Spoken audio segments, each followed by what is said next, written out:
Hi, welcome to SBR Videos. I'm Peter Lojak. We are previewing the main card of UFC 177 right now with Nick Kalikas from MMAOddsBreaker.com. Nick Kalikas opens MMA lines, sets them, and advises numerous high-profile sports books on MMA odds making and booking. And also from MMAOddsBreaker.com, MMA analyst Brad Tazchuk. All right, guys, Ramsey Nijem and Carlos Diego Ferreira. And Ferreira's minus 210, and Nijem is plus 175. And this is kind of a difficult, frustrating fight to analyze here because, you know, Nijem is one of these hot and cold guys. Sometimes he looks great, sometimes he looks awful. In 2013, he just looked bad, was 0-2, but then he came back, won 2 fights in a row. But Ferreira's undefeated. For me right now, looking at this, it's a pass. Brad Tazchuk, what do you make of these lines? Do you think there's any way to bet this fight with some decent value? Yeah, I think that a bet on Ferreira has some decent value. For me, he was one of the most profitable fighters in 2013 for the whole year, even though he wasn't in the UFC.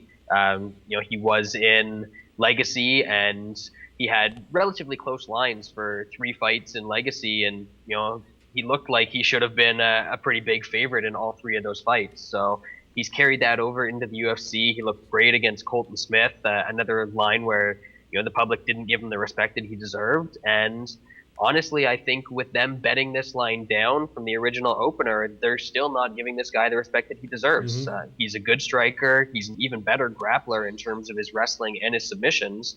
And I think he can stop Nijem pretty much anywhere here. All right, so are you going to need Nijem to regress from his last 2 wins, or do you think that even if he fights to that level, it still should be an easy win for Ferreira? Well, I think obviously the win against Beneil Dariush looks a little bit better given the performance Dariush just put on Saturday. So, that looks a little bit better in my eyes, but still Nijem is a very defensively flawed fighter. He doesn't have a great chin. And if he comes in with the aggressive game plan that he's been using over his past couple fights, I think that's going to open him up to strikes and takedowns from Ferreira. And once they hit the mat, Ferreira's just on a whole nother level. Nick Kalikas, is Ferreira a favorite that's being backed by the public?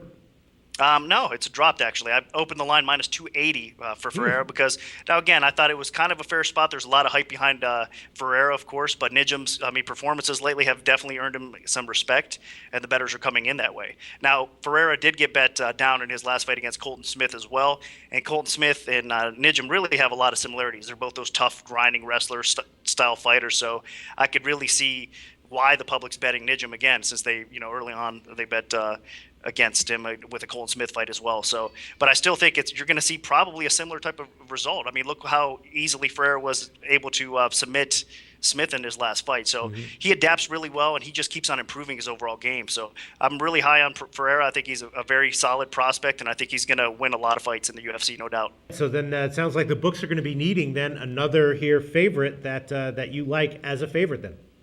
Yeah, I think so. We're going to not go crazy with it because, like I said, Nijem has looked like he's improved a little bit. He's got a little bit more power now, and he's a little bit more confidence with what he does, I guess, standing up as well. So you can't go crazy, but definitely a lean towards Ferreira in this spot. I mean, it's only his second fight in the UFC, so he needs to be tested a little bit more with strong competition, but I think it's a test he's going to pass. So I don't mind at all keeping us on that side. All right, Ferreira minus 210 it is. I think, so a lot of people are talking about how this, UFC 177 main card is one of the worst in memory, but I think we're getting some fights here with some decent betting value, though. So that's a nice little silver lining. Thanks so much, guys.